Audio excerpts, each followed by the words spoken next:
ആ മൊഴിയെടുപ്പിനിടയിലുണ്ടായ മോശം അനുഭവത്തെ പരാതിയായിട്ടാണ് അൻസിബ പിന്നീട് കണക്കാക്കുകയും കോടതിയിലടക്കം പോവുകയും ചെയ്തത്. ലക്ഷ്മിപ്രിയ, ഭർത്താവ് ജയേഷ്, SI രേഷ്മ ഇവർ 3 പേർക്കെതിരെയുമാണ് കേസെടുക്കാനായി തൃപ്പൂണിത്തറ മജിസ്ട്രേറ്റ് കോടതി ഉത്തരവിട്ടിരിക്കുന്നത്. അവരായി എമർജ് ചെയ്ത ശ്രീമതി ശ്വേതാ മേനോന്റെ ഗ്രൂപ്പ് അവിടെ നടത്തിക്കൊണ്ടിരിക്കുന്ന ഈ കാര്യങ്ങളെ ചോദ്യം ചെയ്യാൻ ശ്രമിച്ചത് പാവം ഒരു അൻസിബ എന്നൊരു പെൺകുട്ടിയാണ്. 34 വയസ്സ് മാത്രം പ്രായമുള്ള ഒരു പെൺകുട്ടിയാണ്. അമ്മ സംഘടനയെ ചുറ്റിപ്പറ്റിയിട്ടുള്ള പ്രശ്നങ്ങൾ ഒരിക്കലും അവസാനിക്കാണ്ട് പോകുന്നില്ല. എന്തായാലും ഒരു സന്തോഷ വാർത്തയുണ്ട്. ലക്ഷ്മിപ്രിയക്കെതിരെ കേസെടുക്കണമെന്ന് കോടതി പറഞ്ഞിരിക്കുകയാണ്. അതായത് അൻസിബയുടെ ഈ ഒരു വിഷയം, അതായത് ഈ അമ്മയായിട്ടുള്ള ഈ ഒരു വിഷയങ്ങൾ എടുത്തു കഴിഞ്ഞാൽ, ആദ്യമേ ടിനി ടോമിനെതിരെ പരാതി കൊടുത്ത സമയത്ത് പോലീസുകാർ പറഞ്ഞത് കേസെടുക്കാൻ ഇതിനകത്തൊരു വകുപ്പുമില്ല, കേസെടുക്കാനുള്ള കാര്യങ്ങളൊന്നും കാണുന്നില്ല എന്നാണ്. അൻസിബ നേരെ കോടതിയിൽ പോയി, കോടതിയിൽ നിന്ന് ഉത്തരവ് വന്ന് കേസെടുക്കാൻ പറ്റുമെന്ന്. അതേപോലെ തന്നെയാണ് ലക്ഷ്മിപ്രിയയുടെ കേസിൽ സംഭവിച്ചത്. പോലീസിൻ്റെ അടുത്ത് ആദ്യം പോയി, പോലീസുകാർ പറഞ്ഞു ഇതിനകത്ത് കേസെടുക്കാനുള്ള വകുപ്പൊന്നുമില്ല. അങ്ങനെ അൻസിബ വീണ്ടും കോടതിയിൽ പോകുന്നു. ഇപ്പം വേണ്ട, അങ്ങനെ ഇന്ന് ഓർഡർ വന്നിരിക്കുകയാണ് ലക്ഷ്മിപ്രിയക്കെതിരെയും പിന്നെ ആ സമയത്ത് ആരാണോ ഈ കേസ് അന്വേഷിച്ച ആ SIക്കെതിരെയും ലക്ഷ്മിപ്രിയയുടെ ഭർത്താവിനുമെതിരെയും കേസെടുക്കണമെന്നുള്ള രീതിയിലാണ് കോടതി പറഞ്ഞിരിക്കുന്നത്. വളരെ അങ്ങ് നല്ല കാര്യം.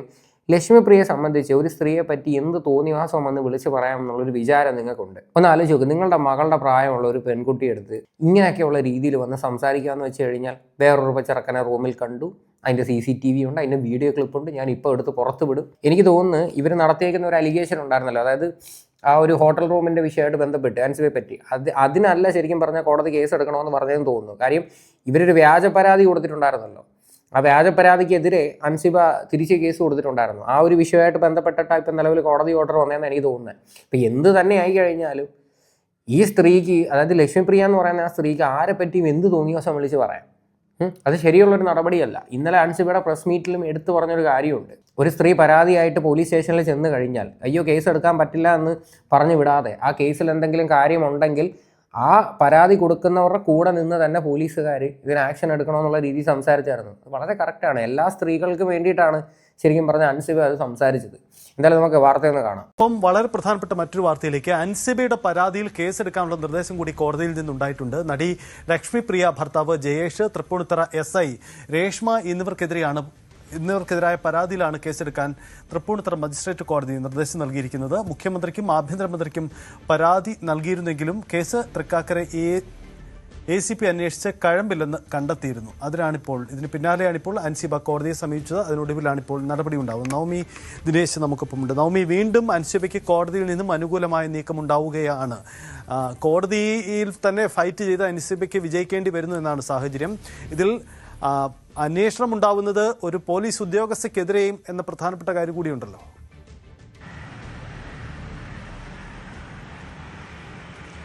അതെ സജിത്ത്, ആദ്യം അൻസിബ നൽകിയ പരാതിയായിരുന്നു ഇത് ലക്ഷ്മിപ്രിയക്കെതിരെ. അന്ന് ലക്ഷ്മിപ്രിയ അൻസിബയ്ക്കെതിരെ നൽകിയ പരാതി അത് ചോദ്യം ചെയ്യാൻ വേണ്ടിയിട്ട് അതിന്റെ ഒരു പ്രാഥമിക അന്വേഷണത്തിന്റെ ഭാഗമായി അൻസിബയെ തൃപ്പൂണിത്തറ ഹിൽ പാലസ് സ്റ്റേഷനിലേക്ക് വിളിച്ചു വരുത്തി. അത് SI രേഷ്മ.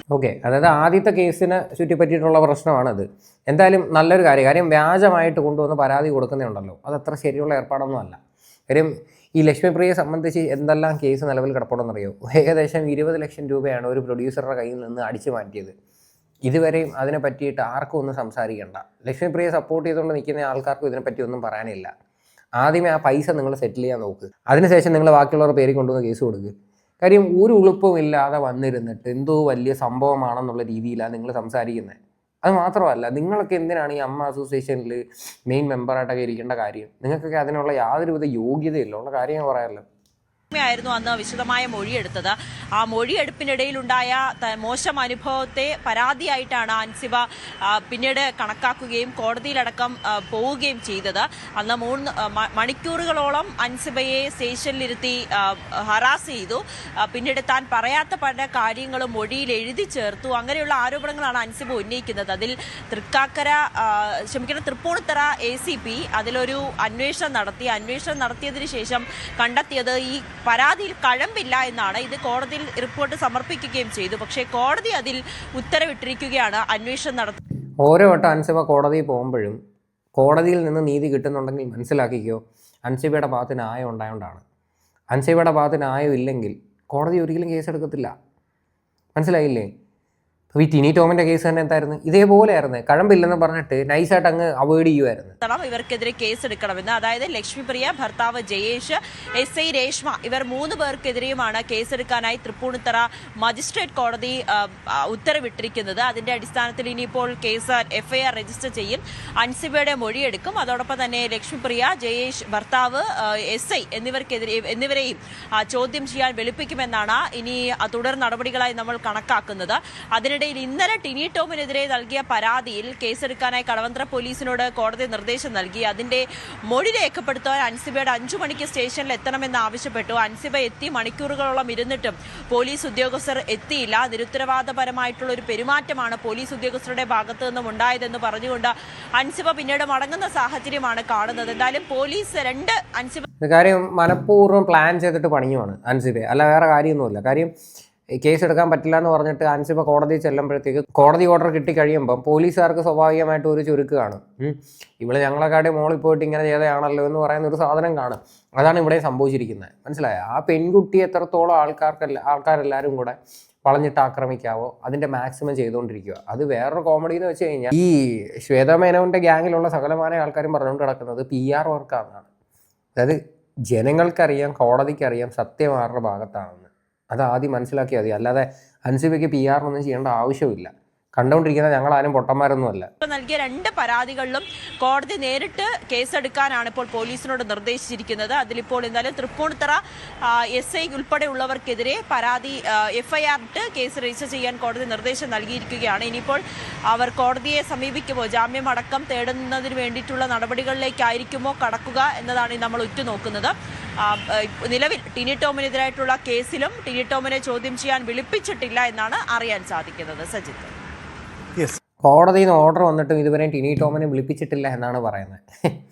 ഒന്ന് ആലോചിച്ച് നോക്കണേ. കോടതി വരെ നിഷേധിക്കുന്ന പരിപാടികളല്ലേ ഇതൊക്കെ. ഇതിനൊന്നും ആർക്കും ഒന്നും പറയാനോ പ്രതികരിക്കാനോ ഒന്നും ഇല്ലേ. ഇന്ന് മാല പാർവതി ന്യൂസ് ചാനലിൽ ഒരു ഇൻ്റർവ്യൂ കൊടുത്തിട്ടുണ്ടായിരുന്നു. അതിനകത്ത് കുറച്ച് കാര്യങ്ങൾ പറയുന്നുണ്ട്. പ്രധാനമായിട്ട് ഈ പൈസ തട്ടിയതിൻ്റെ കേസാണ്. അതായത് അമ്മ സംഘടന എന്ന് പറയുന്ന ആ ഒരു പേര് കാണിച്ചിട്ട് മാക്സിമം പൈസ ഒപ്പിക്കുവാണ് പലരിൽ നിന്ന്.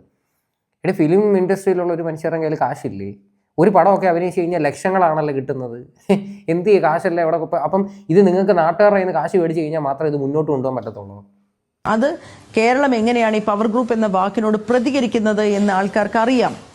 അവരെ പവർ ഗ്രൂപ്പ് ആയി കഴിഞ്ഞാൽ പവർ ഗ്രൂപ്പ്, അതുകൊണ്ട് സ്ത്രീകളെ പ്രൊട്ടക്ട് ചെയ്യണം. ആ തരത്തിൽ ഈ കോണ്ടെക്സ്റ്റിൽ ആ പവർ ഗ്രൂപ്പിനെ കാണാൻ കഴിയില്ല. കാരണം ആ ഹേമ കമ്മിറ്റിയുടെ വിഷയം വന്ന് പവർ ഗ്രൂപ്പ് എന്ന് പറഞ്ഞതിന് ശേഷം അമ്മ സംഘടനയിലെങ്കിലും ഞാൻ ഉറച്ചു പറയാം, ഈ മുകൾ തട്ടിൽ എന്ന് നമ്മൾ പറഞ്ഞിരുന്നവരാരും ഇന്ന് നിലവിലില്ല. അവരെല്ലാവരും തന്നെ ഇതിൽ ഹാൻഡ്സ് ഓഫ് ആണ്. ഒരാളും ഇടപെടുന്നില്ല, ഒരാൾ പോലും ഇടപെടുന്നില്ല. അപ്പോൾ അതുകൊണ്ടാണ് ഈ പ്രശ്നങ്ങളെല്ലാം വരുന്നത്. ഒന്ന് പറഞ്ഞു നിർത്താൻ അവിടെ ആരും ഇല്ലാതെയായി. ആ സമയത്ത് പവറായി എമർജ് ചെയ്ത ശ്രീമതി ശ്വേത മേനോന്റെ ഗ്രൂപ്പ് അവിടെ നടത്തിക്കൊണ്ടിരിക്കുന്ന ഈ കാര്യങ്ങളെ ചോദ്യം ചെയ്യാൻ ശ്രമിച്ചത് പാവം ഒരു അൻസിബ എന്നൊരു പെൺകുട്ടിയാണ്. 34 വയസ്സ് മാത്രം പ്രായമുള്ള ഒരു പെൺകുട്ടിയാണ്. അതായത് ചെയ്യുന്ന തരികിടകളെല്ലാം ചോദ്യം ചെയ്ത സമയത്ത് അൻസിബ നൈസായിട്ട് ഒരു കള്ളിയാക്കി എല്ലാം കൂടെ എടുത്താൽ കളഞ്ഞു. ആ പെൺകുട്ടി തന്നെ സ്വന്തമായിട്ട് രാജി വെച്ചിട്ട് പുറത്തിറങ്ങി. എന്നിട്ടിപ്പോൾ എന്തെല്ലാം വിഷയങ്ങൾ ആ ഒരു പെൺകുട്ടി ഫേസ് ചെയ്ത്. കാര്യം ഇവരുടെയൊക്കെ കള്ളത്തരങ്ങൾ വെളിയിൽ വരുമെന്ന് ഇവർക്ക് അറിയാം. അതുകൊണ്ടാണ് അത് ഹൈഡ് ചെയ്യാൻ വേണ്ടി കളിക്കുന്ന പരിപാടികളായത് മുഴുവനും. ആ കുട്ടി ശരിക്ക് വേണ്ടി അഴിമതിയാണെന്ന് വിളിച്ച് പറഞ്ഞുകൊണ്ടിരുന്നപ്പോൾ അവളെ ഒറ്റപ്പെടുത്താൻ നോക്കി. അത് ശരി മനസ്സിലാക്കി ഞാൻ അവളുടെ സൈഡിൽ പോയി നിന്നു. ഞാൻ അവരുടെ കൂടെ ഫൈറ്റിന് ചേർന്നു. ശ്വേതയുടെ ഒരു പേഴ്സണൽ കോൺവെർസേഷൻ കഴിഞ്ഞ് ഞാൻ സിനിമയിൽ ഉണ്ടാവില്ല എന്നവർ പറഞ്ഞപ്പോൾ, ഇതിനകത്ത് ഇടപെടരുത് എന്നവർ വാൺ ചെയ്തപ്പോൾ ഇതിനകത്ത് എന്തോ ഉണ്ട് എന്ന് പറഞ്ഞാണ് ഞാൻ അൻസിബയുടെ സൈഡിൽ പോയി നിന്നത്. അന്ന് മുതൽ ഇതിനകത്ത് ഞാൻ പ്രവർത്തിച്ചിട്ടുണ്ട്, ഞാൻ അതിന് ശ്രമിച്ചിട്ടുണ്ട്, ഈ കാര്യങ്ങൾ മനസ്സിലാക്കാൻ ശ്രമിച്ചിട്ടുണ്ട്. സത്യമാണ്. അതിന് എന്നെ എന്തെല്ലാം ഇനി പറഞ്ഞാലും ഞാനത് ശ്രമിച്ചിട്ടുണ്ട്. എനിക്കിപ്പോൾ പല കാര്യങ്ങളും ബോധ്യവുമുണ്ട്. ഇന്നലെ പറയുന്നു ശ്രീ മോഹൻലാൽ മമ്മൂട്ടി അവരുടെ കൂടെയാണ്, ഇന്ന് പറയുന്നു പവർ ഗ്രൂപ്പിനെതിരെയുള്ള ഫൈറ്റാണ് എന്ന്. അംബാനിയുടെയും അദാനിയുടെയെന്നോ എവിടെ നിന്ന് പൈസ വന്നാലും എനിക്കത് പ്രശ്നമല്ല, അമ്മ സംഘടനയ്ക്ക് വേണ്ടി ഞാൻ പണം ഉണ്ടാക്കുമെന്ന്. അതായത് അമ്മയുടെ പേരും കാണിച്ച് എത്ര കോടി രൂപ മേടിക്കാൻ പറ്റുമോ അതിൻ്റെ മാക്സിമം പൈസ മേടിക്കുവാണ്. ഇതൊക്കെയെന്ന് പറഞ്ഞാൽ ഒരു അഴിമതിയല്ലേ? ഇതൊക്കെയല്ലേ ശരിക്കും പറഞ്ഞാൽ ചോദ്യം ചെയ്യേണ്ടത്?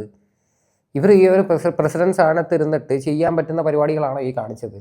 ഞാൻ ആരുടെ കയ്യിൽ നിന്ന് മേടിച്ചിട്ടായി കഴിഞ്ഞാലും എനിക്ക് മാക്സിമം പൈസ ഉണ്ടാക്കണമെന്നാണ്. ഒരുപാട് സെലിബ്രിറ്റീസ് ഉണ്ടല്ലോ, അവരുടെ എല്ലാവരും കയ്യിൽ നിന്ന് പൈസ എടുക്കുക. അല്ലാതെ നാട്ടുകാരുടെ കയ്യിൽ നിന്ന് മൊത്തം പൈസ മേടിച്ചിട്ട് ഇങ്ങനെയുള്ള പരിപാടികൾ കാണിക്കുന്നത് എന്തിനാ? അഥവാ ഇത്രയും പൈസ മേടിച്ചിട്ടുണ്ടെങ്കിൽ അതിന് വ്യക്തമായിട്ടുള്ള കണക്കുകൾ ബോധിപ്പിക്കണം. ഇതൊന്നും നിങ്ങളെ കൊണ്ട് ചെയ്യാൻ പറ്റിയില്ലെങ്കിൽ നിങ്ങൾ കഴിവതും പിന്നെ ആ ഒരു സ്ഥാനത്തിരിക്കേണ്ട ആവശ്യമില്ല.